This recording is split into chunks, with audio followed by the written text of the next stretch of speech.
Muy bien, sean todos bienvenidos a este gran encuentro teológico. Ya en su tercera edición hemos hablado ya de la sola escritura, hemos hablado del solo Cristo. La cita de hoy es para hablar de la sola gracia. Y al igual que en el encuentro anterior, voy a dar un pequeño contexto histórico de cómo se formó esta sola o por qué se formó esta sola. En el siglo XVI, la Iglesia Católica Romana ejercía un gran poder religioso y político en Europa. Sin embargo, la institución había sido objeto de críticas debido a prácticas controvertidas, como la venta de indulgencias para obtener el perdón de los pecados, y que esto solo sirvió para el enriquecimiento de sus líderes. En este contexto surgieron reformadores como Martín Lutero, Juan Calvino y otros líderes protestantes en diferentes regiones de Europa.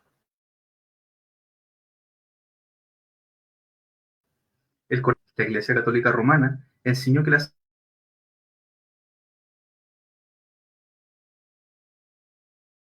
importante.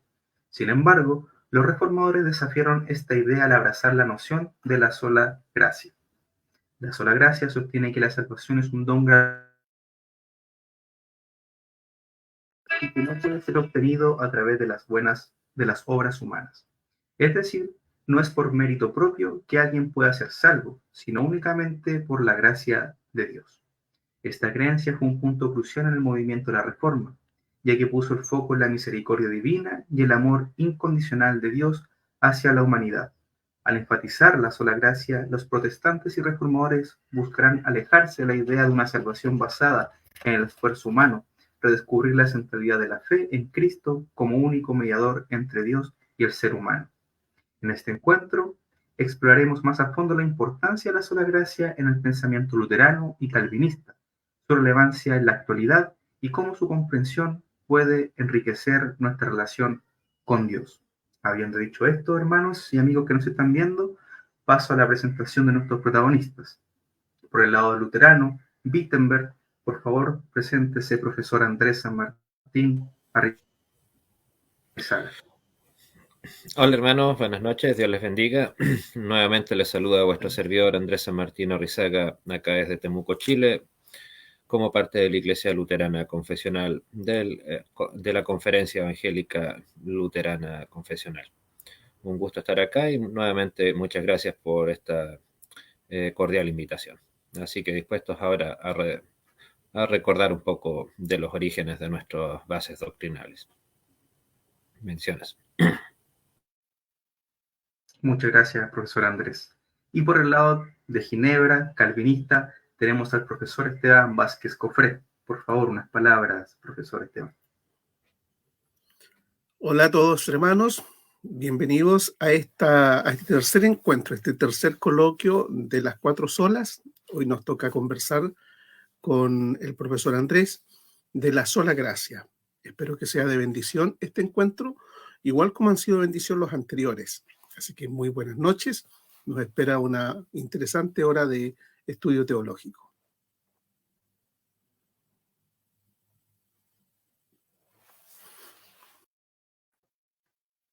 Muchas gracias, profesor Esteban.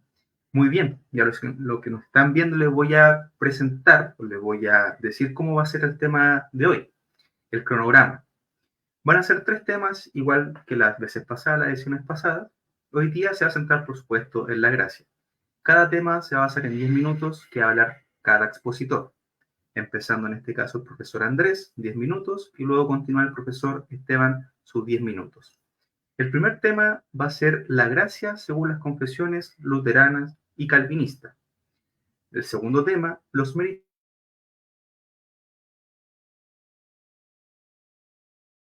El mérito está presente en el evangelicalismo moderno. Y por supuesto hay una cuarta sección y final, que son las preguntas finales que hace el público, los comentarios del público. Y como siempre les pido encarecidamente que hagan sus preguntas que estén basadas exclusivamente en el tema. Habiendo ya dicho esto, sin más dilación, damos con el comienzo de este tercer encuentro de la sola gracia. Por favor, profesor Andrés, el escenario es suyo cuando usted quiera. Muchas gracias, nuevamente buenas noches. La sola gracia, evidentemente una doctrina transversal a todo el cristianismo, pero bastante olvidada en muchos ámbitos del mismo. La base fundamental de nuestra salvación, es el punto neurálgico de la labor de Cristo en favor de nosotros. Por eso es que no es algo, digamos, no puede ser omitida en cualquier análisis teológico medianamente serio o medianamente detallado. Tiene que estar necesariamente aquella temática puesta sobre la mesa. En el caso, por tanto, de las confesiones luteranas, que evidentemente aquí estoy tratando de citar de manera lo más literal posible. Curiosamente, en las confesiones luteranas que están condensadas o reunidas en el libro de Concordia, no vamos a encontrar así una declaración muy explícita, directa, que nos diga, ok, la gracia de Cristo significa ABCD. No, es algo que en realidad se puede inferir del resto de las declaraciones doctrinales que allí se hacen. O sea, pero por lo que sí se nos dice es lo que logra la gracia. Entre esos, citando frases de diversas partes del libro de Concordia, perdón de pecados, la remisión de ellos mismos, que actúa por sí misma, sin ayuda humana, que no se le puede colaborar, que fortalece la fe y da vida, que es el motivo, no la consecuencia de las buenas obras. También se nos dice en nuestras confesiones que nos hace dignos ante Dios, que no se consigue, sino que a su vez, en lugar de aquello, no se consigue, perdón, sino que se recibe. Es cierto, es una cosa podrá parecer un simple modificación del vocabulario, pero evidentemente es muy distinto conseguir algo a recibirlo, a recibir ese algo de manera gratuita. También se nos dice que está unida necesariamente a la justicia de Dios, que obviamente nos da vida eterna, que nos exime de las penitencias, que nos mueve al arrepentimiento.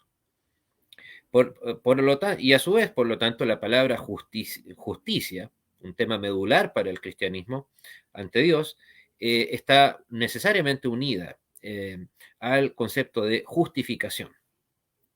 Entonces, por lo visto en las confesiones, definir qué es la gracia, a razón de lo que les decía, no era un tema de debate por lo obvio que era.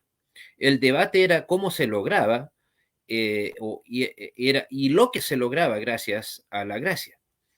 Es cierto, no es una confesión, como lo declaré, lo comenté en una de las dos reuniones anteriores. Las 95 tesis no son parte de las confesiones luteranas, ni son un documento doctrinal de mayor relevancia. Pero, sin embargo, el origen de dichas 95 tesis está precisamente en la queja de Lutero por la venta del perdón de los pecados. En otras palabras, porque en vez de entregar la gracia gratuita de Dios por el mérito de Cristo, se estaba vendiendo a cambio de un par de monedas. O sea, eso en realidad, si bien Lutero no lo declaró de esa manera tan explícita como lo puedo comentar yo ahora, sin duda el concepto de la sola gracia estaba presente en sus 95 tesis y por lo tanto lo siguió estando en todo el resto de su obra. Respecto para darles una definición, digámoslo así, luterana, me remitiré a uno de nuestros documentos, de uno de nuestros grandes dogmáticos, del señor Adolf Hennecke. Nos dice que la gracia divina consiste en perdonar el pecado y otorgar la salvación al pecador, y a su disposición misericordiosa de Dios, o su inclinación benévola, obtenida mediante la expiación vicaria de Cristo, revelada en el Evangelio y testificada al mundo para que sea creída a todos los hombres. O como señala Lutero, el amor o el favor de Dios que Él nos tiene o nos otorga por sí mismo. Conclusión fundamental, por sí mismo, no por lo que nosotros podamos obtener o querer obtener. Entonces, aunque el término gracia denota propiamente el favor gratuito de Dios en Cristo Jesús, también existe, la Escritura también lo utiliza para describir los dones espirituales y las excelencias que Dios, como Señor de gracia, obra en todos los creyentes. Pero evidentemente la sola que estamos ahora compartiendo con vosotros está referida al primer punto, a la salvación, al favor gratuito de Dios hacia nosotros. Entonces el creyente debe su salvación no, por cierto, algo que mencionaré en el siguiente punto, no a la gracia inherente, o sea, una gracia que pueda estar en mí, o una gracia infusa, la misma que vendría a ser una especie de sinónimo, o a la gracia que hay en mí, sino únicamente a la disposición benévola, amorosa de Dios. En otras palabras, cuando decimos que somos salvos por la gracia, no nos referimos a la gracia divina según el efecto que tiene en nosotros, sino según se halla fuera de nosotros. Esto es en Dios mismo, por el mérito de Cristo. Así tampoco justifica y salva la fe, ya como una buena cualidad. En efecto, no lo es, obviamente ni como una buena obra, sino como un don de Dios, ya como una fuente de buenas obras en nosotros, sino únicamente como el medio recipiente por el cual el ser humano, que de sí mismo es impío, de suyo es impío el ser humano, se apropia o recibe gratuitamente la gracia de Dios y los méritos de Cristo, mediante la confianza implícita en las promesas del Evangelio. En resumen, la fe justifica solo por virtud de su objeto. ¿Y cuál es el virtud de esta gracia, de esta fe? Cristo mismo, no en razón de nosotros, el sujeto.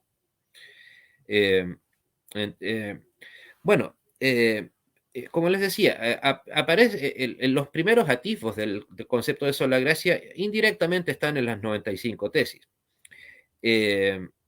Y precisamente el punto era refutar el hecho de que se necesitara, uno, la autorización de un papa, dos, el pago de unas cuantas monedas por la salvación mía o de cualquier otro. Lutero escribe muy hábilmente sobre el concepto de la gracia. Dice, ya lo he dicho varias veces que no es suficiente la fe en Dios únicamente, sino que hay que pagar también el costo.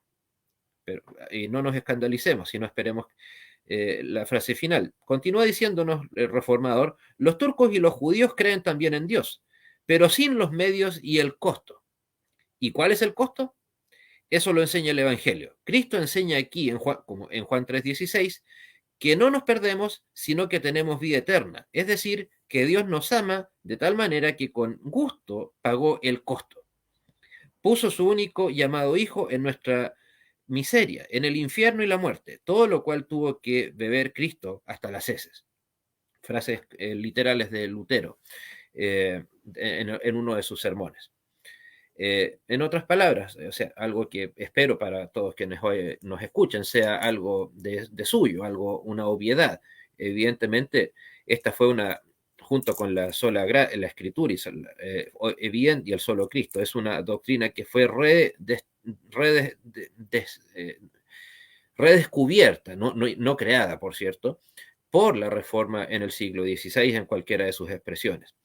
Evidentemente, si bien aparece en los documentos doctrinales del Vaticano y en algunos de los padres de la Iglesia, no en todos, algún atisbo de lo que sería el concepto de la sola gracia, de ninguna manera está con la elocuencia plasmado, así como lo hemos mencionado en este caso.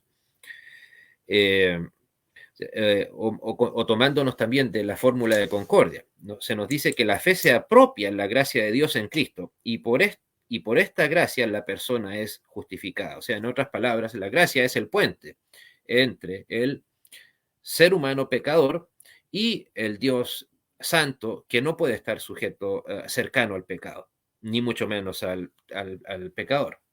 O también Lutero nos dice en su tratado sobre la indulgencia y la gracia en su artículo 13. Dice literalmente, es un error mayúsculo querer satisfacer uno por sus pecados, cuando Dios los perdona sin cesar gratuitamente por su inestimable gracia y sin ninguna necesidad a cambio, a no ser la de que en adelante se lleve una vida buena.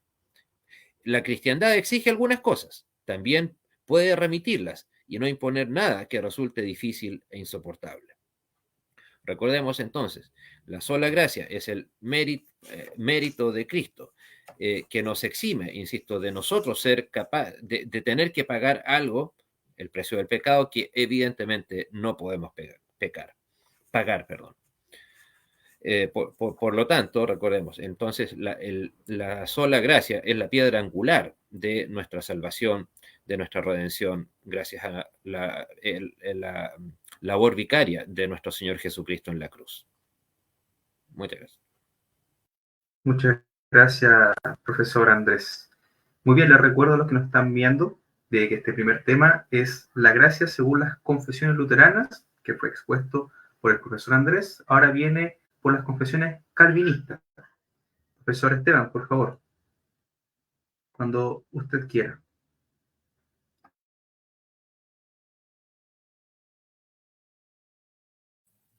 Muy bien. Ahí sí, muchas gracias. Hablemos de la gracia en los documentos confesionales de la Reforma. Ya hemos escuchado al profesor en los documentos confesionales protestantes. Vamos a escuchar entonces lo que sostienen las confesiones reformadas.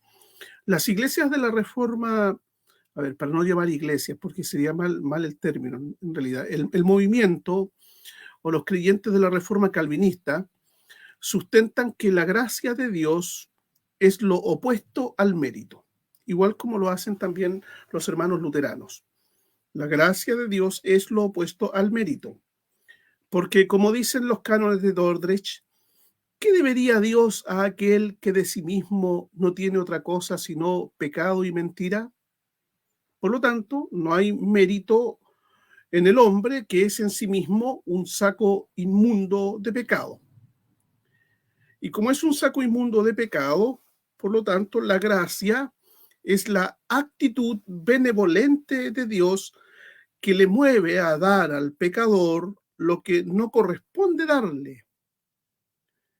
Y en no darle la justicia, lo que con justicia todo hombre merece. Explico esta frase nuevamente, definiendo lo que es la gracia.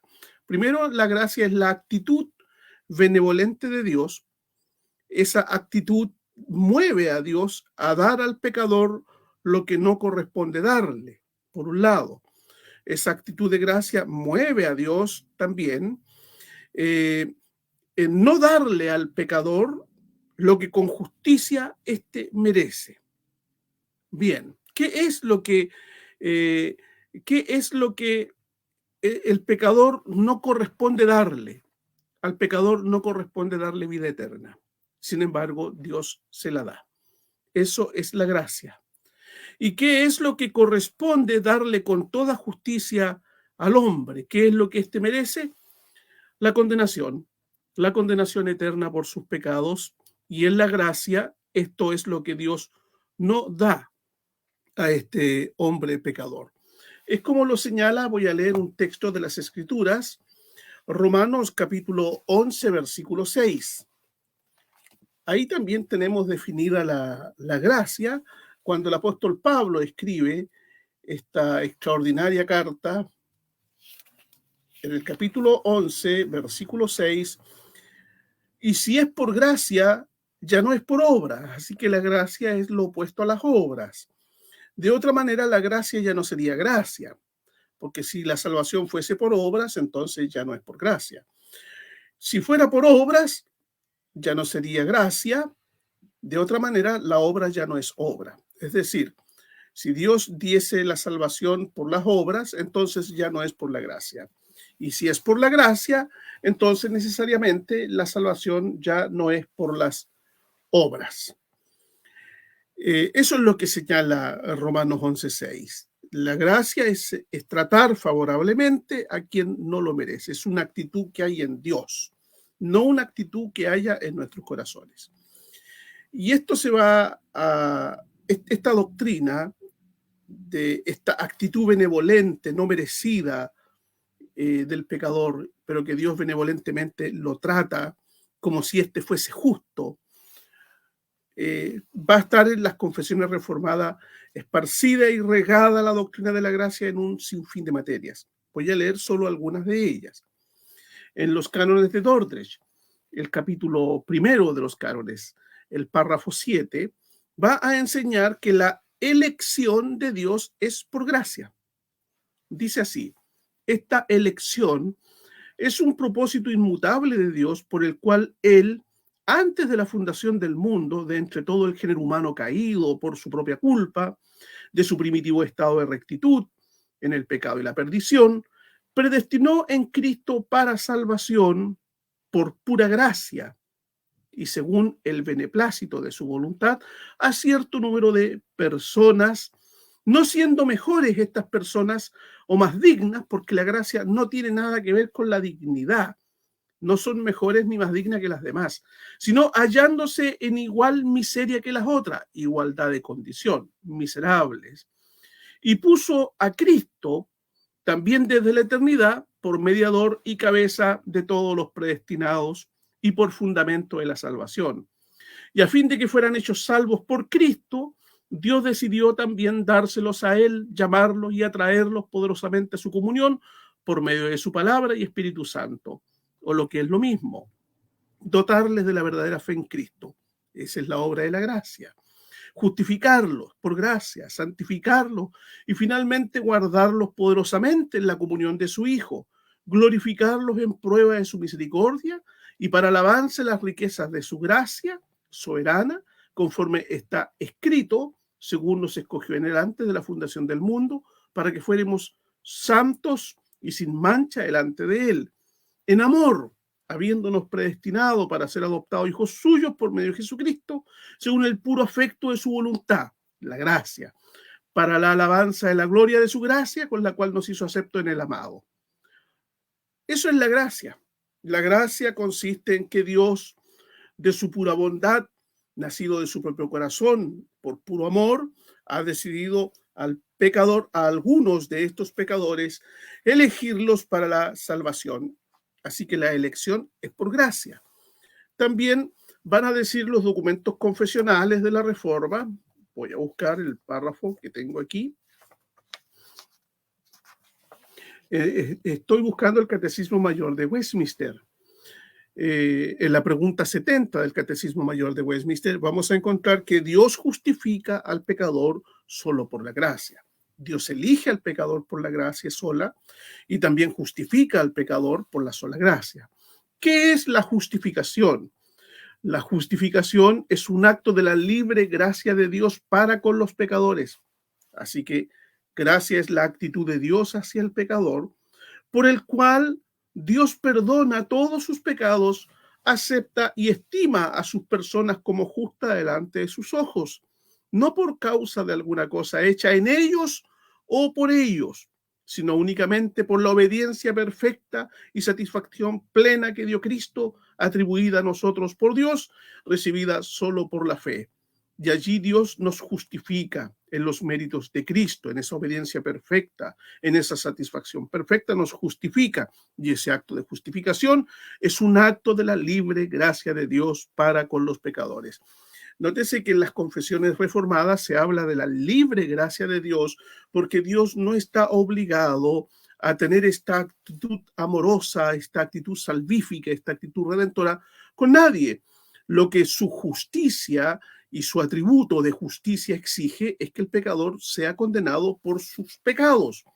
Pero Dios libre y soberanamente ha querido a algunos de estos pecadores condenados tratarlos con gracia. Vamos a ir a otro documento confesional.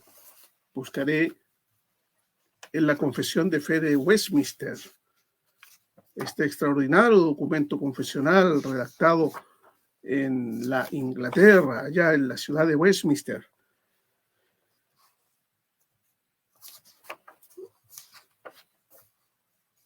Vamos a ver lo que es la fe salvadora. Las iglesias de la Reforma hablan de la fe salvadora para diferenciarla de la fe común, que tiene también todo hombre. La fe salvadora es una gracia. Ya tenemos que la elección es por gracia, la predestinación es por gracia, Luego Dios justifica al pecador por gracia, y la fe salvadora que se apropia de esa justicia de Cristo y sus méritos también es una gracia de Dios. Dice así el capítulo 14 de la Confesión de Fe de Westminster, el inciso 1, la gracia de la fe por la cual se capacita a los elegidos para creer para la salvación de sus almas, es la obra del Espíritu de Cristo en sus corazones y es hecha ordinariamente por el ministerio de la palabra, también por la cual y por la administración de los sacramentos y por la oración se aumenta y se fortalece, hablando de la fe. Entonces, ¿qué es la fe salvadora? Es la gracia de Dios, donde Dios capacita a este ser que está muerto en sus pecados, que es totalmente depravado y que está inhabilitado para responder a las cosas espirituales. Dios capacita a este elegido, lo capacita dándole fe, y este acto de capacitar y de dar la fe, este don, es gracia, es la libre gracia de Dios. Así que tenemos la elección, es por gracia, la justificación del pecador es por gracia, la fe salvadora es por gracia, y por último decirles que la regeneración también es una obra de la gracia. No alcanzaremos a leer los párrafos, pero en los documentos confesionales, toda la obra redentora, toda la obra hecha de Dios en Cristo y por medio de su Espíritu es gracia. La actitud benevolente, misericordiosa y salvífica a hombres que solo merecen ser condenados al infierno. Y si no lo somos, es gracia, una cualidad que está en el corazón de Dios. Muchas gracias, profesor Esteban. Muy bien, fueron los 10 minutos de cada uno con el tema la gracia según las confesiones luterana y calvinista respectivamente. Ahora vamos a pasar al segundo tema. El segundo tema es los méritos según el catolicismo romano y según el protestantismo. Por favor, profesor Andrés, cuando usted quiera, comience. Gracias nuevamente. Bueno, en el caso del luteranismo, ¿qué más podemos decir sobre el concepto de la gracia? Bueno, en primer lugar, es una gracia que justifica en Cristo. No es una gracia, digamos, como lo decía, infusa, a diferencia de lo que enseña el Vaticano y todo su aparataje. ¿Por qué? Y en este caso, ¿por qué? Porque la justicia divina no excluye la gracia divina, perdón, no excluye la justicia divina. O sea, es cierto, hay un redentor, pero no se elimina la pena y el castigo que se necesita para redimir. La diferencia es que en este caso, para nosotros como herederos de la Reforma, nosotros ahí, esa redención no está apuntada hacia nosotros, sino que ese pago sigue siendo necesario pagar. La deuda sigue estando, por decirlo de alguna manera, pero en este caso es Cristo quien tuvo que pagar ese pecado, el precio de ese pecado, y nos lo ha de donar por gracia precisamente hacia nosotros. Entonces, no es que estemos diciendo, ok, simplemente cuando se dijo consumado es fin de la discusión. No, era necesario que ese precio se pagara. No es solamente, como lo plantean algunos, una cuestión netamente simbólica el sacrificio de Cristo en la cruz, así como no era simbólico el perdón de los pecados que otorgaba el sacrificio expiatorio de Pascua. En la época del Antiguo Testamento, tampoco el sacrificio expiatorio de Cristo fue algo netamente simbólico. O sea, la Escritura declara pues que no hay gracia sin el pago del castigo que se impone al hombre por su pecado. Dios ni perdona el pecado pasando por alto su justicia, porque si lo hiciera dejaría de ser un Dios justo, ni acepta el precio inútil de la redención por las buenas obras con que trata el ser humano de satisfacer las exigencias de la justicia divina. Es cierto, nuevamente ese es una especie de cable a tierra. Para nosotros, claro, creer que podemos pagar algo ante Dios no suena muy atractivo, pero evidentemente es algo que no podemos. Entonces, la gracia divina para los pecadores puede conseguirse únicamente mediante el sacrificio inefable de la obediencia vicaria de Cristo, única y exclusivamente a través de ese medio. Ahondar en versículos no es ni siquiera necesario, basta con decirles lea Romanos Gálatas, Efesios, y eso está plenamente claro. Lutero escribe sobre ese punto. Ya lo he dicho muchas veces, no es suficiente la fe en Dios únicamente, sino hay que pagar también el costo, como lo decía hace unos minutos. Y por eso también el bellísimo axioma que nos dice, la gracia divina excluye el mérito humano, pero la gracia divina incluye los méritos divinos de Cristo. Recuerden, la gracia divina excluye o deja fuera el mérito humano. Si no, insisto, no sería gracia, sería un mérito. Pero la gracia divina incluye los méritos divinos de Cristo. Y nótese, divinos. Si Cristo no fuera divino, por lo tanto, el sacrificio expiatorio vicario de Cristo no habría tenido lugar. Por eso también, nuevamente, tenemos que volver, en este caso, al concepto del solo Cristo. ¿Por qué? Porque el Cristo que murió físicamente debía también resucitar vicariamente, físicamente. Si no, el precio del pecado a través de la muerte en la cruz no habría sido un precio que no se hubiese logrado alcanzar. Habría sido simplemente una persona muerta que resucitó, o sea, perdón, que una persona muerta que simplemente murió y punto, como otras tantos, o sea, no habría sido un sacrificio sin mérito precisamente alguno. Y referente también, ahora entrando al luteranismo, al mundo evangélico en general, lamentablemente, como todos estos otros puntos que hemos hablado, tristemente se ha convertido para amplias mayorías del luteranismo solamente en una frase cliché, la sola gracia. Pero realmente, o sea, que sirve para engalanar nuestros, o sea, no nuestros, perdón, los templos de los adeptos a la Federación Luterana Mundial, para encabezar algún sermón, tal vez relacionado, o sea, relacionado con el 31 de octubre, o para dar un bonito nombre a una de nuestras iglesias. Pero no es realmente una declaración viva de lo que es realmente lo que les acabo de mencionar. No es que estemos necesariamente, o sea, pensemos, la mayoría de los teólogos luteranos, lamentablemente calvinistas también, no creen en la resurrección de Cristo, por lo tanto están creyendo en una gracia que no tuvo lugar, que no hubo manera de obtener.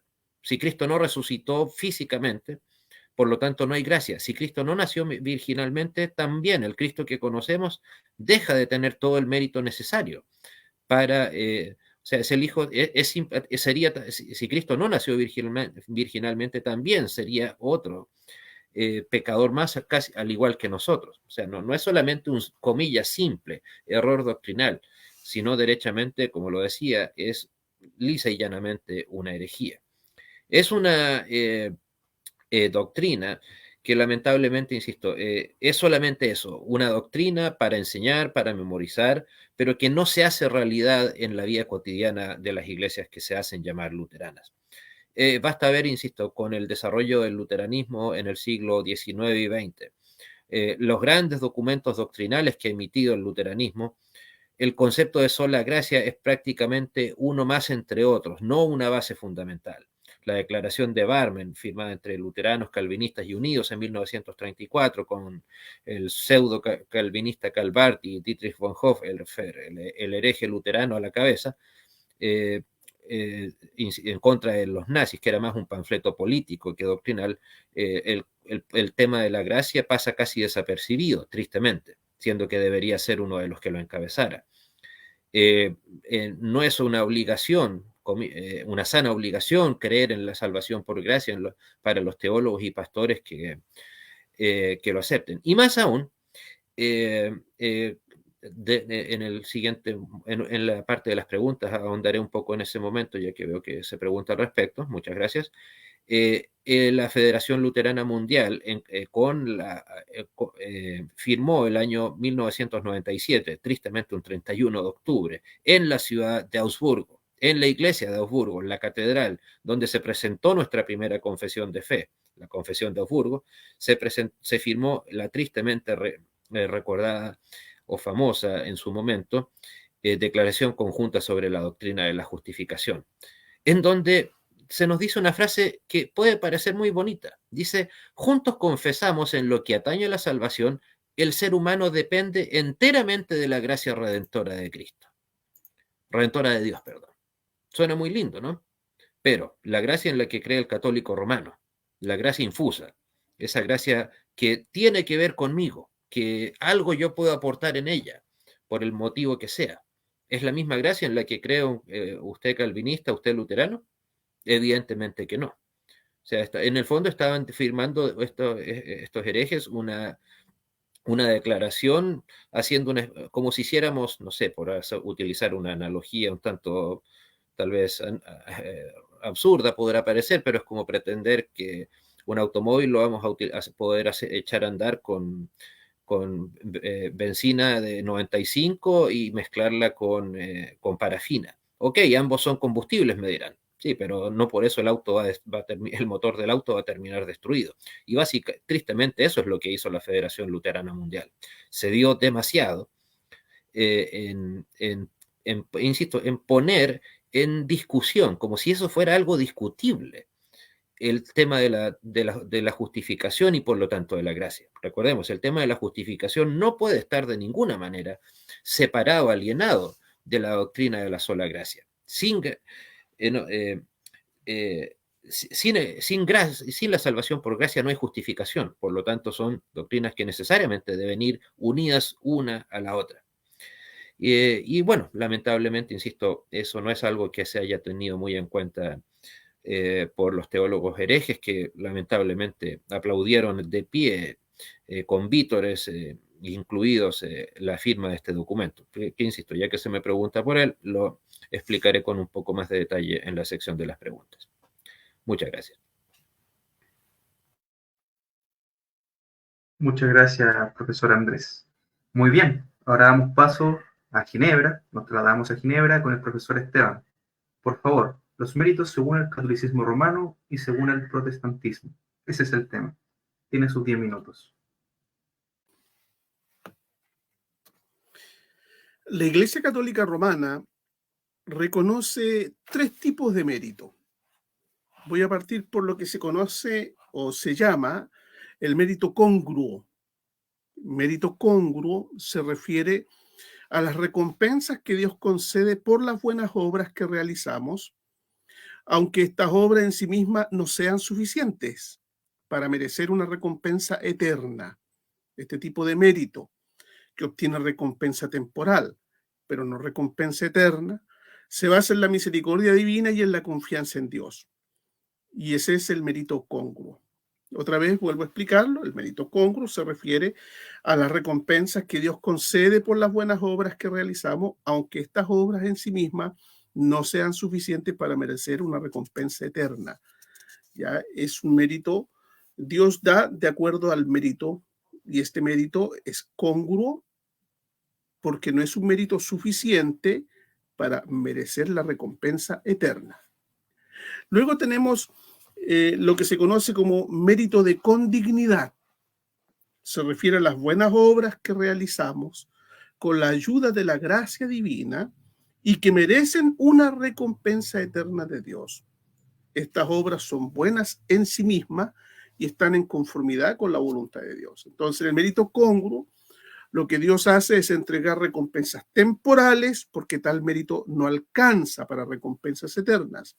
Pero en el mérito condigno, allí entonces, por una ayuda de la gracia de Dios que capacita al interior de la moral del ser, del creyente, infusa dentro, este mérito provoca buenas obras que merecen recompensa eterna. Son buenas en sí mismas estas obras. Y está el mérito supererogatorio. Se refiere a las obras que van más allá de lo que se requiere. Estas son las que tienen los santos, aquellos que la Iglesia Católica Romana, el Papa, ha canonizado. Ya estos seres canonizados, Alberto Hurtado Cruchaga en Chile, por ejemplo, ya Teresa de Vicuña, tenemos Teresa de los Andes, perdón, Laura Vicuña, son personas que tuvieron más méritos de los que Dios pedía. superaron la exigencia de Dios. Se llama mérito supererogatorio. Van más allá de estas buenas obras de lo que se requiere o se espera en términos de obligación moral. Estas obras entonces no solo merecen recompensa, sino que como son tan extraordinarias estos méritos, estas obras supererogatorias, además de merecer recompensa en el que hace este tipo de obras, también puede beneficiar a otros miembros de la Iglesia. Por ejemplo, las indulgencias que entregaba el Papa en el periodo de la Reforma Protestante de Martín Lutero. ¿De dónde se sacaban los méritos que se aplicaban a los finados que estaban en el purgatorio, las almas del purgatorio? Y que podías sacar a tu abuelo, sacar a tu tatarabuelo, a quien tú quisieses sacar, pagando una cantidad de dinero. ¿Qué era lo que tenía acceso el Papa? Tenía la llave del baúl de los méritos supererogatorios de esos santos de la historia de la Iglesia que habían cumplido más de lo que Dios pedía moralmente, sobraban méritos y quedaban entonces bajo la administración del Papa, quien, haciendo uso de su llave de San Pedro, sacaba una cantidad de mérito y lo aplicaba entonces a esa alma del purgatorio para que pudiera salir. Ese era el mérito que había que comprar en la indulgencia. Y estos son los tres tipos de méritos que menciona el catolicismo romano.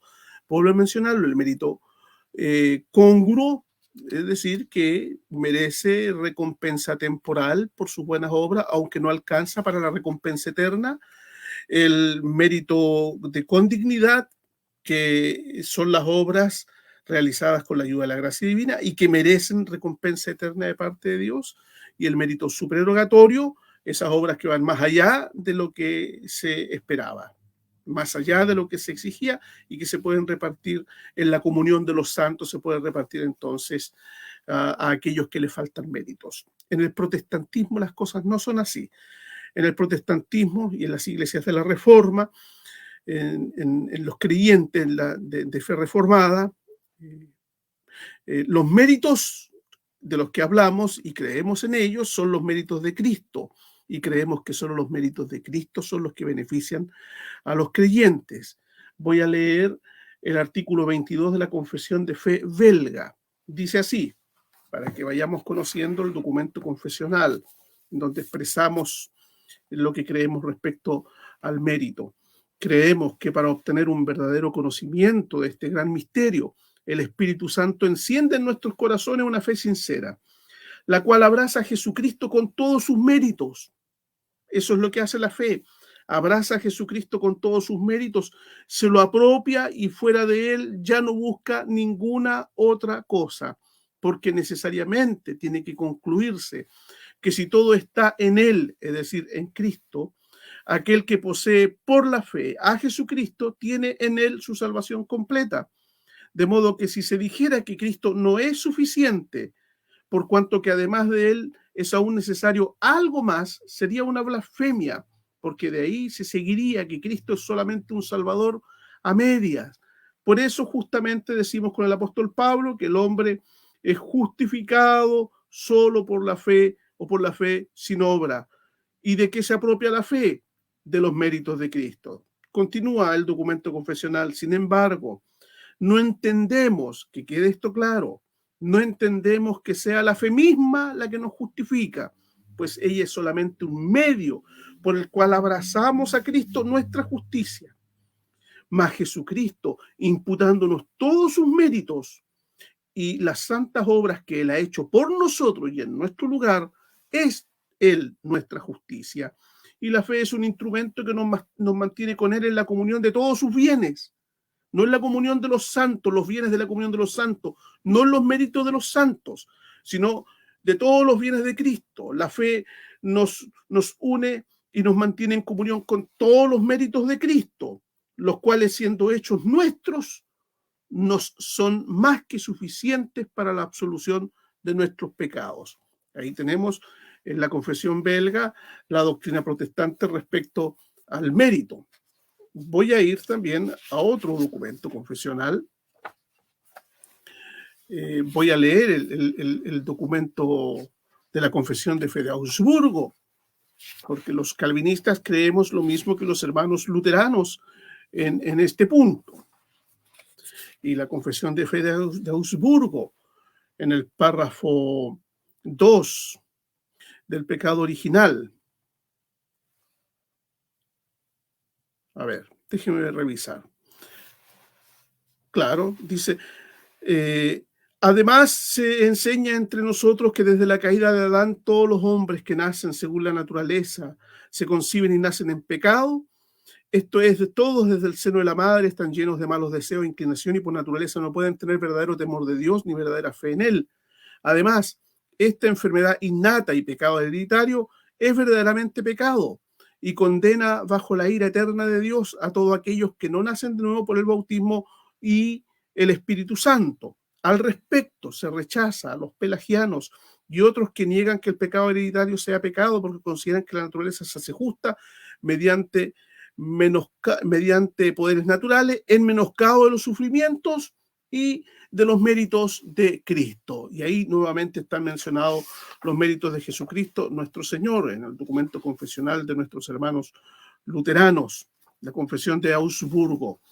Y continuando sobre déjenme revisar este otro documento, el Catecismo de Heidelberg, este documento confesional que se hace con el objetivo de unificar el criterio de los luteranos y los calvinistas en 1563, allá en Alemania, en Heidelberg.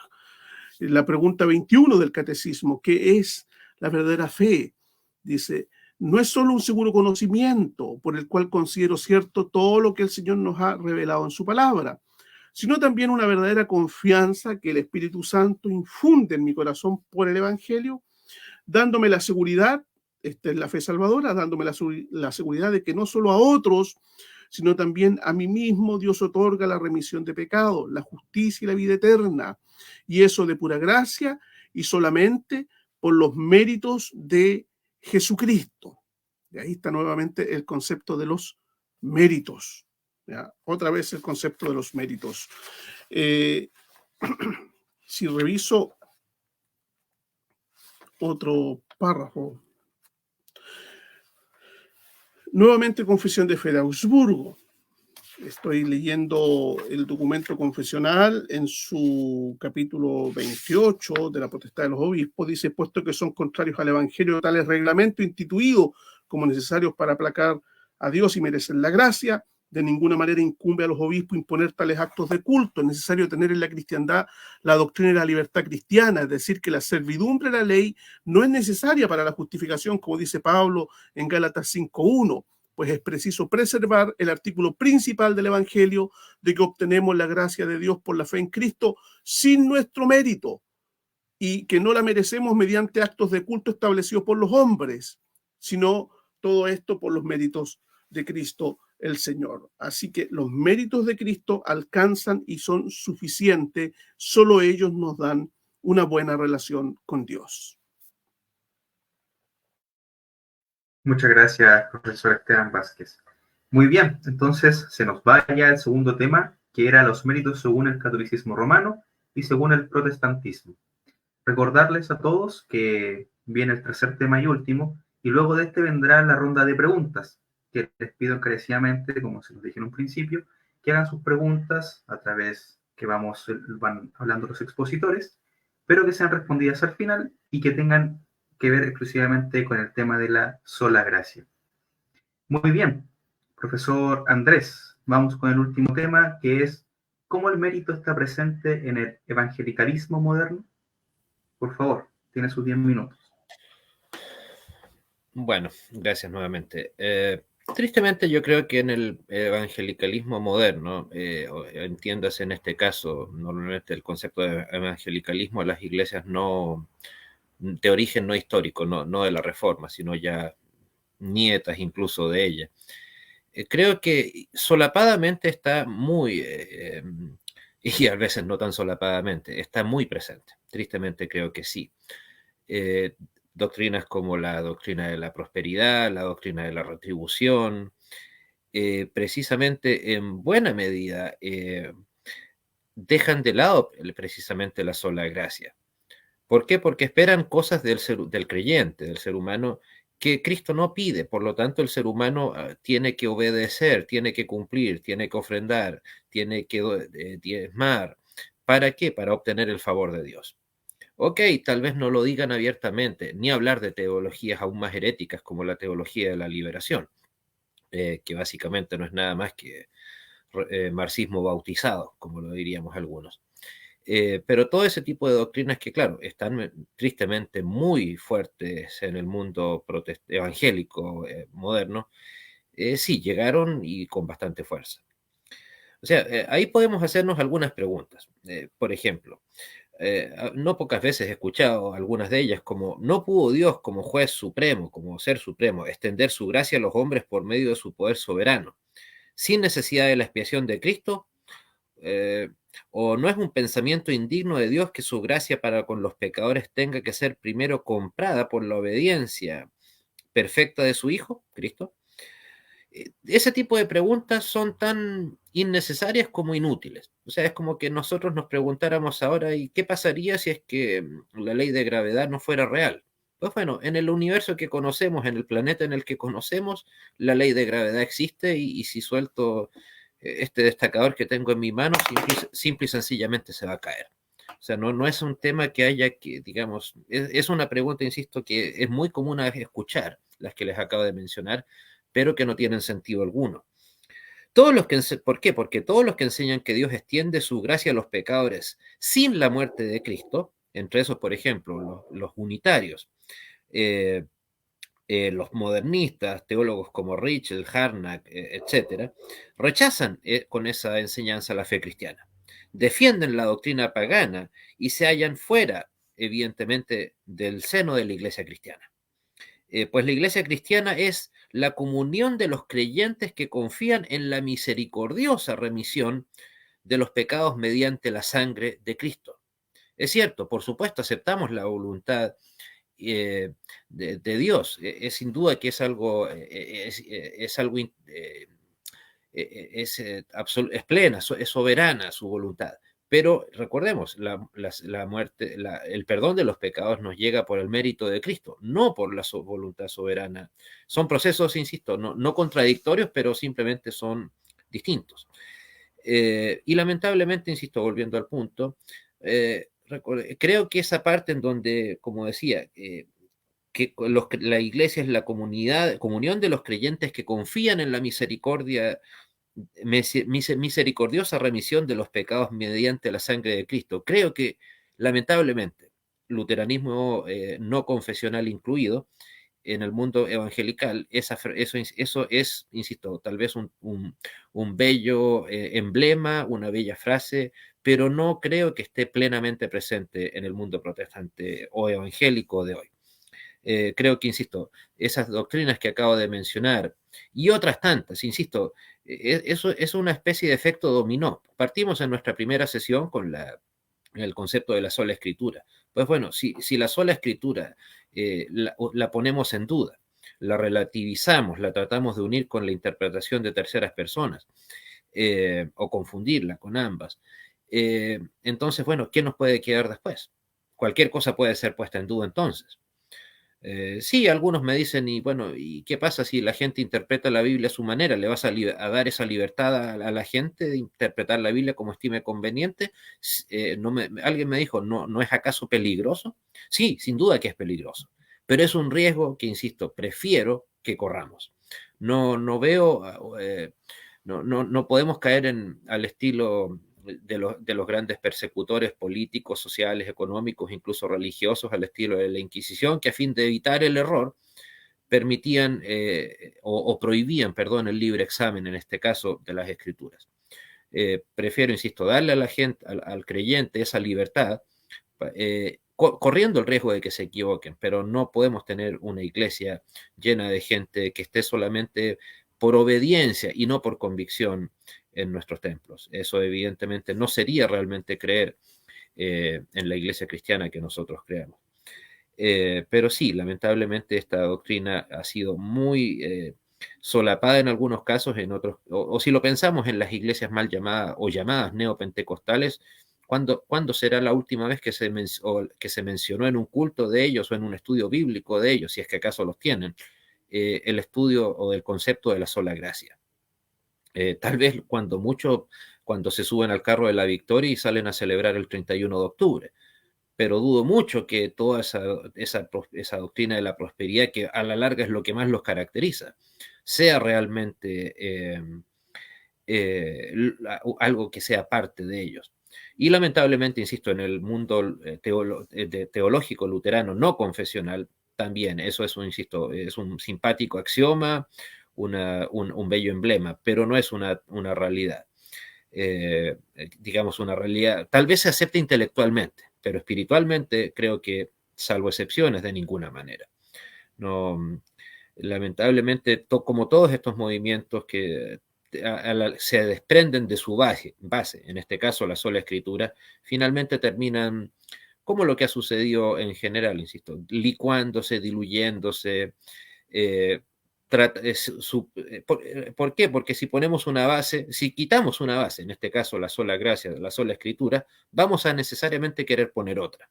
¿Y cuál es la que ha solido ponerse en lugar de estas bases? La sola escritura, el solo Cristo, la sola gracia, la sola fe.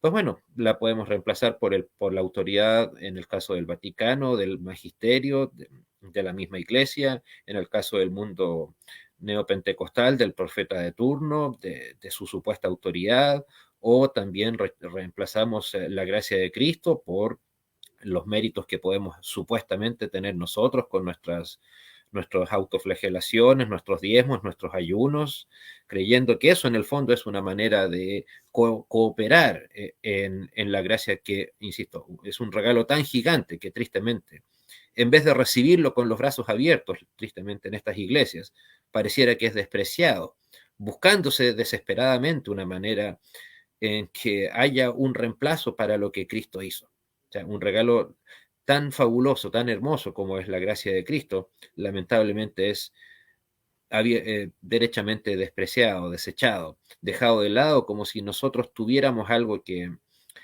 aportar a él. Y al respecto de todo esto, un punto importante, tal vez casi como conclusión, recordemos, al igual que las otras solas que hemos mencionado, es precisamente eso, la sola gracia, es eso, es sola. Así como la revelación de Dios en las Escrituras es eso, sola. No necesita de nada más, no necesita de ayuda, de ayudantes. También Cristo no necesitó para su sacrificio de otros que le acompañasen. No, también la gracia de Cristo es sola por sí misma. No requiere del mérito nuestro, que evidentemente no podemos entregar.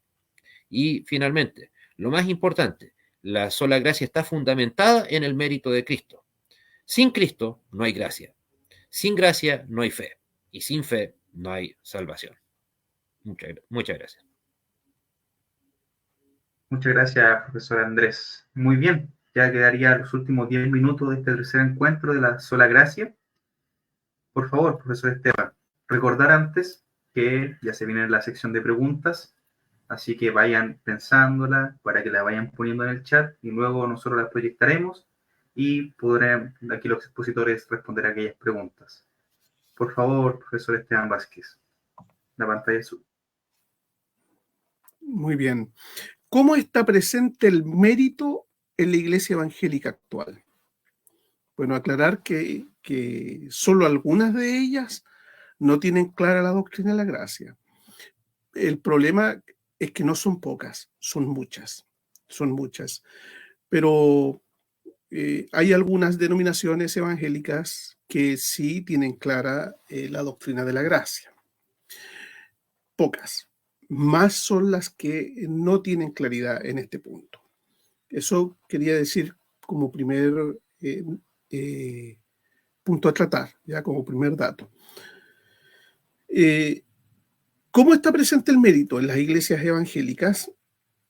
Es posible detectar la presencia del mérito respecto a la justificación, ya cuando el predicador invita al auditorio a verse a sí mismo para evaluar si están preparados para morir o para irse con el Señor en su venida. Y esto yo creo que lo hemos escuchado todos más de una vez.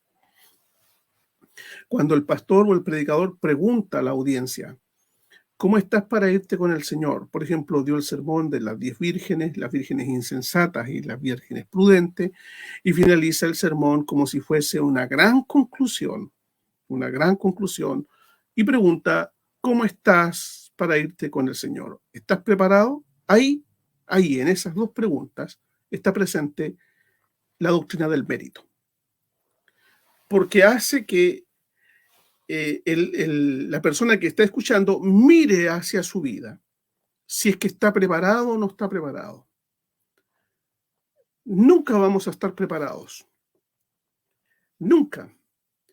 Dios en Cristo nos dejó preparados para entrar al reino de los cielos.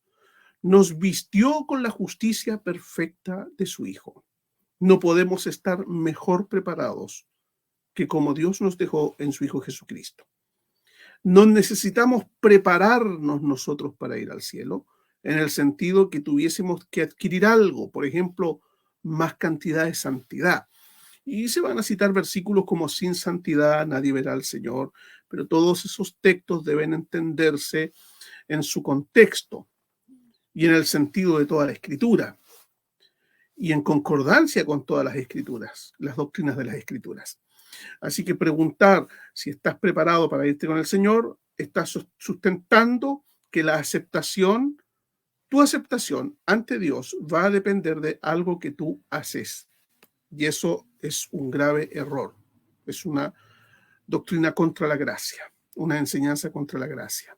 También podemos ver que está presente este mérito en la iglesia evangélica actual, en la inseguridad de la salvación que tienen tantos creyentes. Creen que esta se puede perder debido a la conducta. Si tú crees que la salvación se puede perder por la conducta, entonces está diciendo que la salvación se mantiene por la conducta. Y si tú crees que la salvación se mantiene por la conducta, entonces tú confías en el mérito. Sí, en el mérito de tus obras, en el mérito de tu comportamiento. Las iglesias protestantes, los cristianos protestantes, nuevamente, para no llamar iglesias, ¿no es cierto?, a este movimiento de la Reforma, esta teología protestante. La teología protestante va a sustentar que estamos seguros de nuestra salvación porque los méritos de Cristo han pagado nuestra deuda. La fórmula que normalmente presentan algunas iglesias evangélicas, muchas iglesias evangélicas, es fe más conducta es igual a salvación. Y eso es como decía el pastor luterano Juan Berry, el profesor de historia eclesiástica, es una mixtura.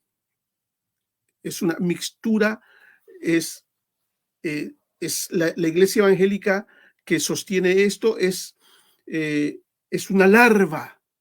¿Ya? Son católicos larvados, decía él, ya en sus clases con sus estudiantes, en una ponencia extraordinaria que da Juan Berry. Son católicos larvados, son larvas católicas romanas dentro del mundo evangélico, y como decía el profesor Andrés, entiéndase evangélico en el verdadero sentido de la palabra, en el que se usó en el siglo XVI, refiriéndose, los evangélicos en ese tiempo eran los luteranos, ¿ya? Y luego los evangélicos eran los luteranos y los reformados calvinistas. No son los mismos evangélicos de hoy, estos nietos que separaron las aguas y que salieron, ¿no es cierto?, de las doctrinas de la Reforma hace mucho tiempo. Hoy día estos nietos descarriados sostienen que la fe más la conducta es igual a la salvación. Es una mixtura del catolicismo romano. Podemos encontrar también el mérito en la iglesia evangélica actual, en la falsa seguridad que expresa aquel evangélico que dice: llevo 50 años caminando en el evangelio. Ya, se da mucho este lenguaje en las denominaciones pentecostales. Llevo 50 años caminando en el evangelio. No entiende, ya de partida no entiende lo que es el evangelio. El evangelio no es un camino para caminar, no. Ya, la vida cristiana no es el evangelio, la vida cristiana es el resultado del evangelio. El Evangelio es una doctrina, el Evangelio es una buena noticia, no es un camino en el que hay que andar. Pero muy orgullosamente dicen estos: llevo 50 años caminando en el Evangelio. ¿Cómo no voy a ser salvo si llevo 50 años, 60 años, 40 años caminando en el Evangelio? Esa es una falsa seguridad basada en el mérito. ¿Ya? Una persona puede ser salvada en la última hora de su vida, en los últimos minutos de su vida, si reconoce la suficiencia de la obra de Cristo y se apropia de ella.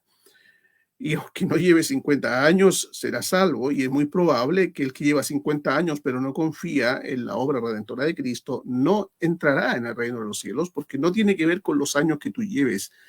Algunos dicen: sí, yo soy salvo porque me bauticé encontrando en el bautismo el mérito de la salvación. ¿Ya? El bautismo es el evangelio en sacramento. No es que tú eres salvo por bautizarte, tú eres salvo por recibir el evangelio que se te aplica en el bautismo. Son cosas diferentes. Tenemos también el mérito del ayuno, de las vigilias, de la oración, como si estas cosas mereciesen. Tales personas confunden el mérito con los instrumentos o medios de gracia establecidos por Dios para nuestra propia santificación. Los medios de gracia establecidos por Dios para nuestro crecimiento, ya para nuestra santificación, son medios de gracia, no son méritos. Son herramientas entregadas por el Señor para nuestro crecimiento. Entonces, confundir el ayuno, la vigilia, la oración como algo que va a santificarte, le estás dando mérito a esos ritos o a esos rituales. Y estas son maneras en que las iglesias se dan. Deben haber otras que en este momento no he detectado o no recuerdo en mi reflexión sobre ello, pero estas son falsos méritos. Es el catolicismo romano presente en las iglesias evangélicas, las congregaciones evangélicas, porque la iglesia no es evangélica necesariamente. Ya, la iglesia se compone de todos los creyentes en Cristo. No por decir evangélica, algo se vuelve iglesia. Está lleno en las calles, cada cuadra, iglesia evangélica, y lo que no hay es evangelio, lo que hay es eso, catolicismo larvado. ¿Ya? Y los pastores no son pastores, son curas con mujer y con hijos, pero son curas en su teología por su énfasis en el mérito, porque no comprenden la doctrina de la gracia, porque no comprenden la doctrina de la justificación por la fe sola, porque no comprenden la redención de Cristo, no saben distinguir entre la expiación y la justificación. Son curas que usan la Biblia de los protestantes.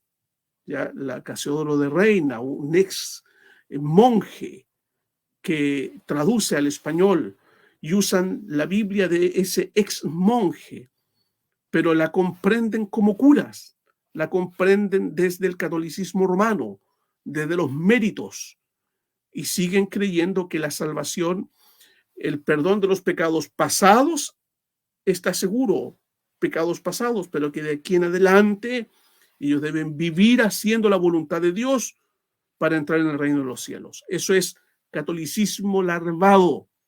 Ahí está la larva del catolicismo romano. No son evangélicos, son evangélicos sin evangelio.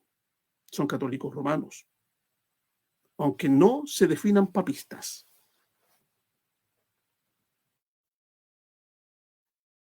Muchas gracias, profesor Esteban Vázquez. Muy bien, hemos llegado ya al fin de los 3 temas.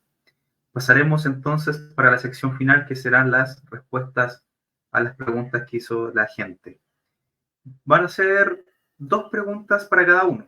Como finalizó recién el profesor Esteban, vamos a comenzar respondiendo en este caso el profesor Andrés. Vamos con la primera pregunta. Dice, bueno, usted dio un pincelazo sobre lo que va a ser la pregunta ahora, o sobre la sugerencia. Dice, ¿podría explicar más sobre la declaración conjunta de la justificación?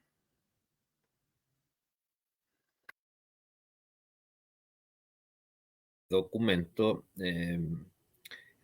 que fue firmado algo lo mencioné, el 31 de octubre del año 1997, al mediodía, en la ciudad de Augsburgo, Alemania, en la misma catedral en donde se presentó la confesión de Augsburgo, como lo decía, la primera de nuestras confesiones, en donde luego de aproximadamente 35 años de trabajo conjunto, la Congregación para la Doctrina de la Fe, perdón, el Pontificio Consejo para la Unidad de los Cristianos, que es como el aparataje del Vaticano encargado de todo lo relacionado con el ecumenismo, y la herética Federación Luterana Mundial. Entonces, como si, digamos, literalmente le dieron un escupitajo a todas nuestras confesiones y a la memoria de nuestros padres, como padres reformadores. En primer lugar, ya el solo hecho de sentarme a la mesa a debatir algo como la justificación, por lo tanto la gracia, como si ese fuera un tema digno de tener que, como si hubiera algo que discutir al respecto, como si fuera la gracia de Cristo fuera algo debatible, conversable, mediable. O sea, tú cedes un poco y yo cedo otro tanto. Y tratamos de buscar un punto común. No, en la doctrina cristiana las cosas son o no lo son.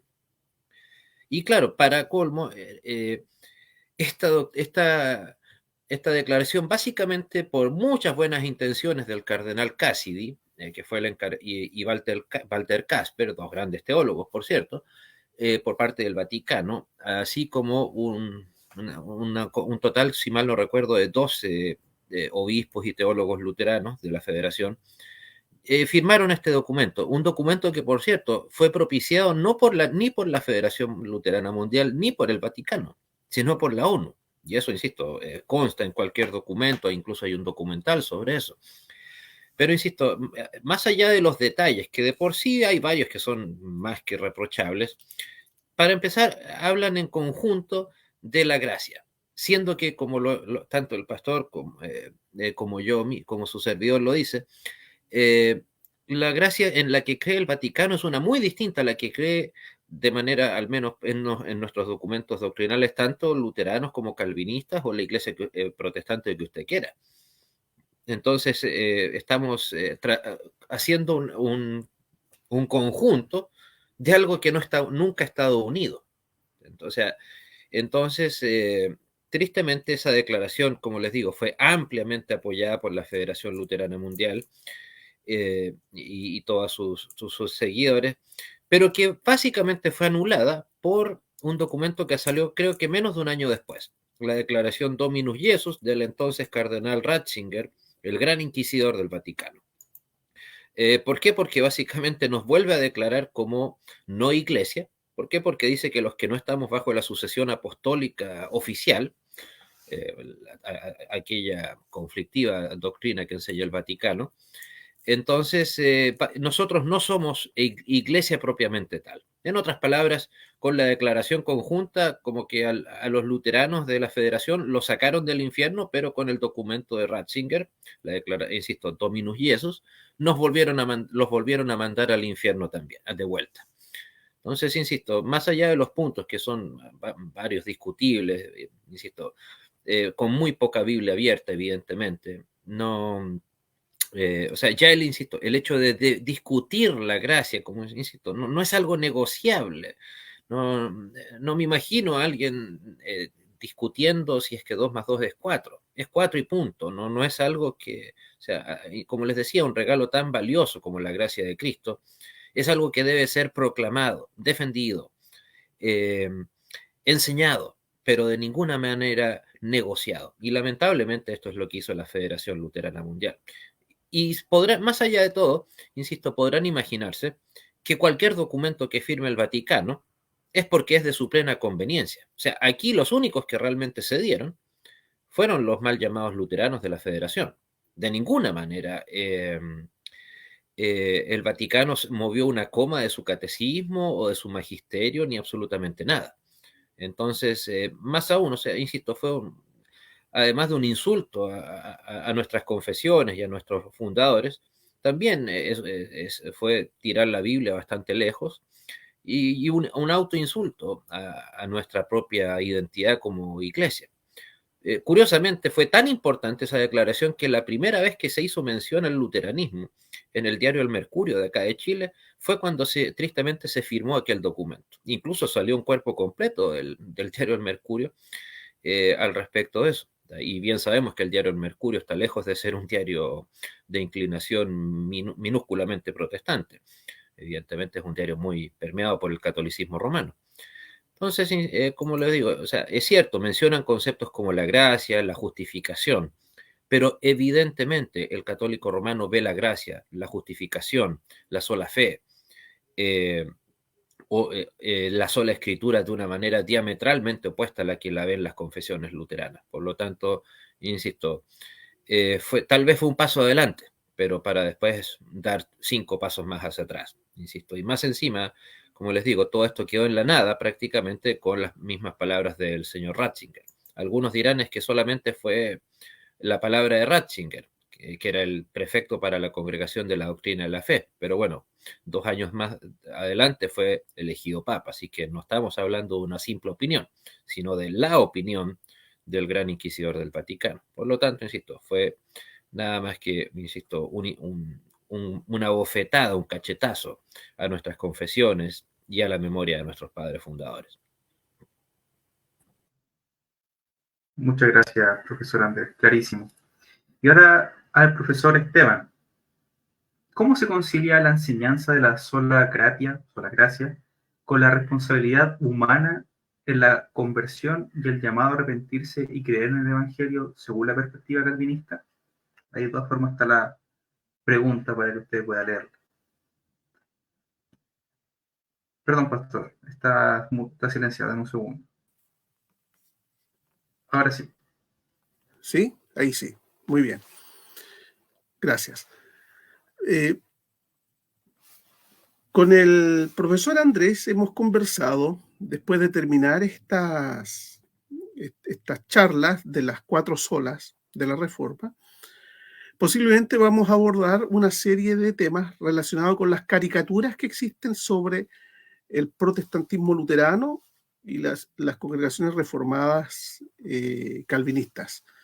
Y una de las caricaturas que existe en el calvinismo es que supuestamente nosotros enseñamos que no hay responsabilidad humana o que no hay libre albedrío, por ejemplo. ¿Ya?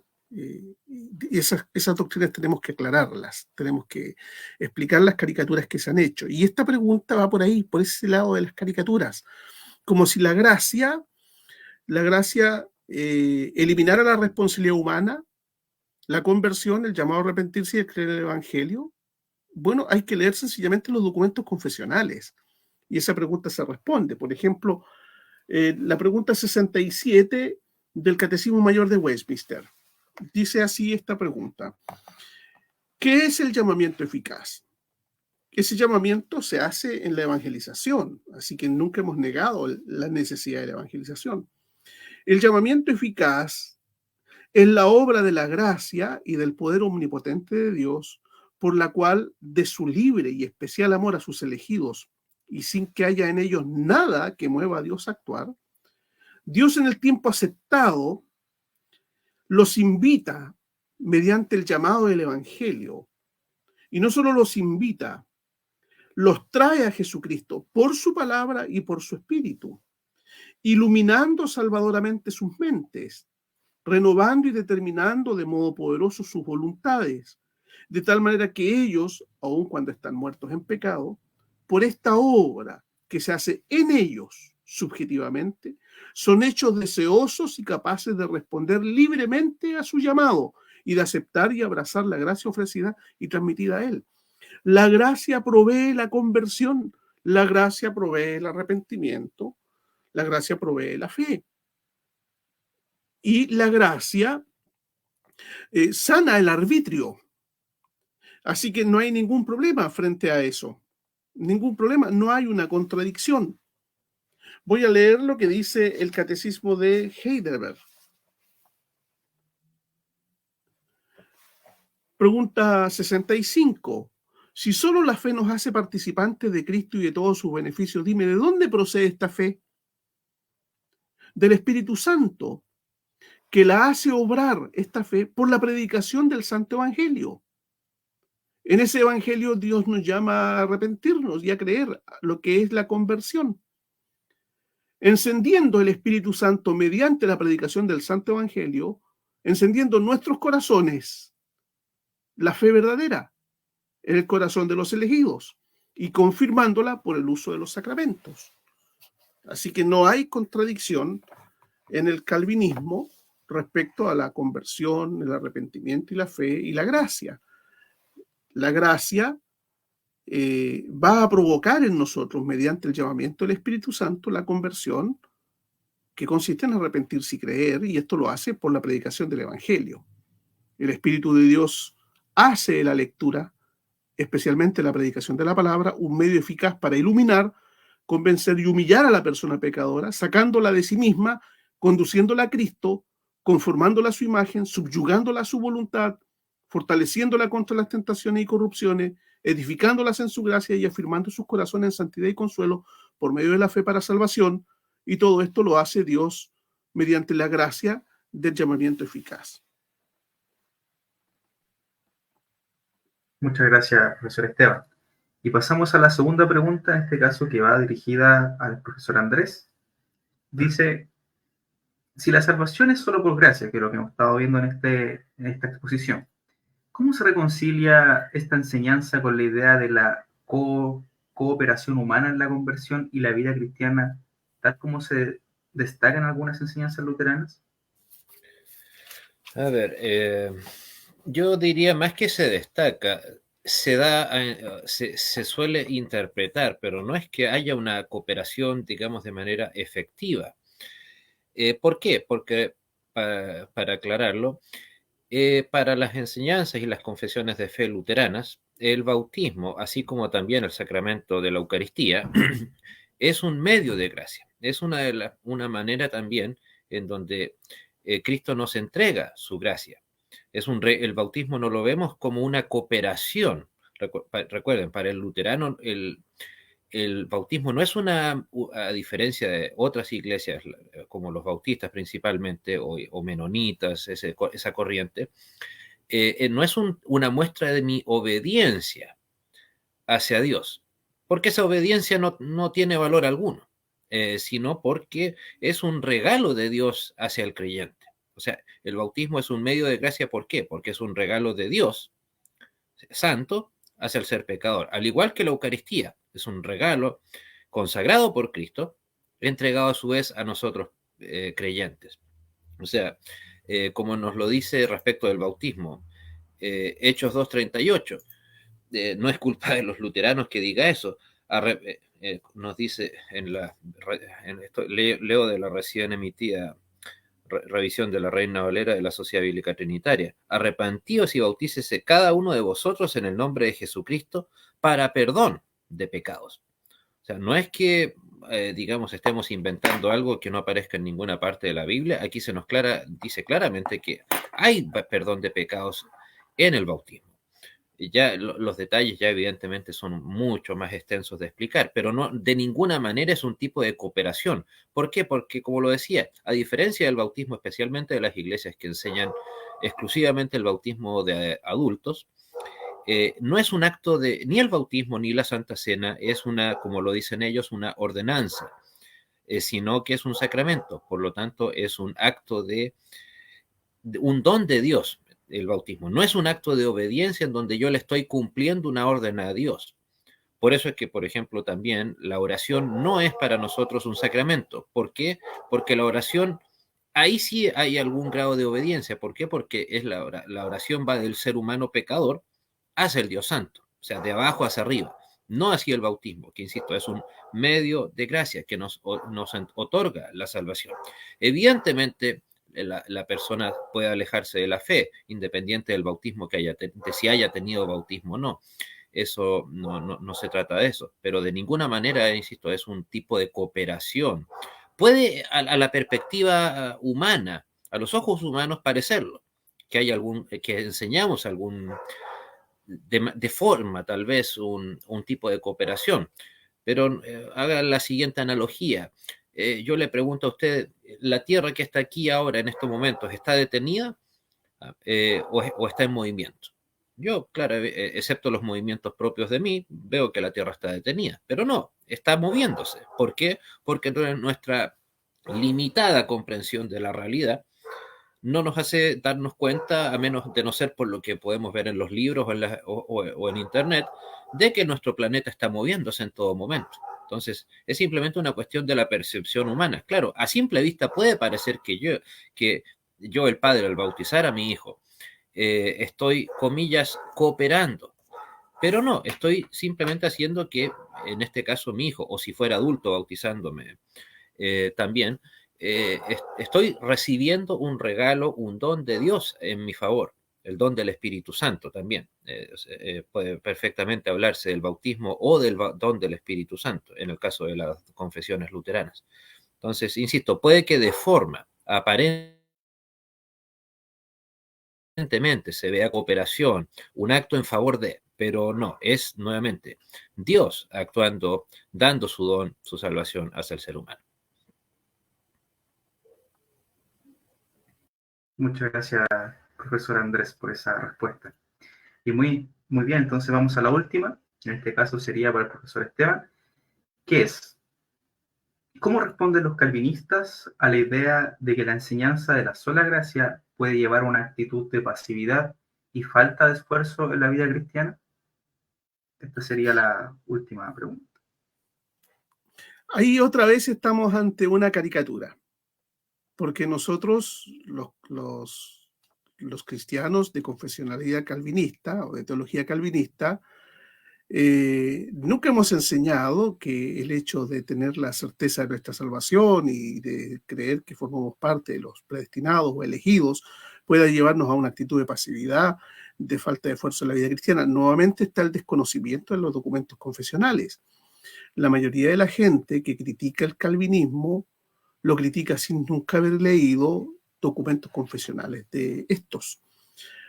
En el capítulo 14 de la Confesión de Fe de Westminster, se trata el gran tema de la fe salvadora. El párrafo 2 dice: por esta fe, un cristiano cree que es verdadera cualquier cosa revelada en la palabra, porque la autoridad de Dios mismo habla en ella. Y esta fe actúa, otra vez, esta fe actúa de manera diferente sobre aquello que contiene cada pasaje en particular. La fe actúa de acuerdo a cada pasaje que está en la Sagrada Escritura, produciendo obediencia hacia los mandamientos, produciendo temblor ante las amenazas, abrazando las promesas de Dios para esta vida y para la que ha de venir. Pero los principales hechos de la fe salvadora son aceptar, recibir y descansar solo en Cristo para la justificación, santificación y vida eterna por virtud del pacto de gracia. Pero la fe de la Reforma, tanto luterana como calvinista, es una fe que obra, es una fe que va a actuar. Dice el capítulo 11 de la Confesión de Fe de Westminster sobre la justificación en el párrafo 2 lo siguiente: la fe que así recibe a Cristo y descansa en Él y en su justicia es el único instrumento de justificación, aunque no está sola en la persona justificada, sino que siempre va acompañada por todas las otras gracias salvadoras, y no es fe muerta, sino que obra por el amor. Así que la gracia no vuelve de ninguna manera pasivo o falto de esfuerzo a un creyente. No, de ninguna manera. No es eso lo que sostiene nuestras doctrinas. No es eso lo que sostiene la teología calvinista. En el artículo 24 de la Confesión belga dice: creemos que esta fe verdadera, habiendo sido obrada en el hombre por el oír la palabra de Dios y por la operación del Espíritu Santo, le regenera, le hace un hombre nuevo, le hace vivir en una vida nueva, le libera de la esclavitud del pecado. Por eso lejos está que esta fe justificadora haga enfriar a los hombres de su vida piadosa y santa, puesto que ellos, por el contrario, sin esta fe, nunca harían nada por amor a Dios, sino solo por egoísmo propio y por temor de ser condenados. Así pues, es imposible que esta santa fe que nos da la gracia de Dios sea vacía en el hombre, ya que no hablamos de una fe vana, sino de una fe tal que la Escritura la llama la fe que obra por el amor y que mueve al hombre a ejercitarse en las obras que Dios ha mandado en su palabra, las cuales, si proceden de la buena raíz de la fe, son buenas y agradables a Dios, por cuanto todas ellas son santificadas por su gracia. Antes de esto no pueden ser tenidas en cuenta para santificarnos, porque es por la fe en Cristo que somos justificados, aún antes de hacer obras buenas. De otro modo no podrían ser buenas, pero tampoco el fruto de un árbol puede ser bueno a menos que el árbol mismo lo sea. Así pues, hacemos buenas obras, pero no para merecer, pues ¿qué mereceríamos? Si aún por las mismas buenas obras que hacemos estamos en deuda con Dios y no Él con nosotros, puesto que Dios es el que en vosotros produce el querer como el hacer por su buena voluntad. Así que la gracia no anula la vida cristiana que se expresa en buenas obras, en santificación, en perseverancia. Muchas gracias, profesor Esteban. Muy bien, hemos llegado al fin de este tercer encuentro teológico, en el cual hablamos de la sola gracia, y me gustaría que se despidiesen con palabras finales, por favor, como comenzó el profesor Andrés, me gustaría que también comenzara con esta despedida. Bueno, nuevamente, gracias por esta cordial invitación nuevamente y bueno, espero que se repita. Y referente a las últimas palabras del pastor, es cierto, por cierto, no, también es fácil creer que en el caso del luteranismo es simplemente, si bien no creemos en la doble predestinación, pero o tampoco en el mismo sentido que el calvinismo a la seguridad de la salvación, o en el sentido de que sí, la salvación creemos que se puede perder. Pero aún así, me resulta casi indiferente si la salvación se puede perder o no. Si yo estoy firme en mi fe, en mis convicciones, si creo que Cristo está en mi corazón, que estoy en la correcta doctrina, ¿por qué tendría que ser un tema que me agobie, como le pasa a muchos, lamentablemente, el si la salvación se pierde o no? Insisto, creo que la salvación se puede perder, sí, pero eso no quiere decir que deba ser para el creyente devoto, sincero, el hecho de que creamos, o sea, de que viva una vida de fe tranquila, en el correcto sentido del término. Simplemente vivir mi vida de fe, punto.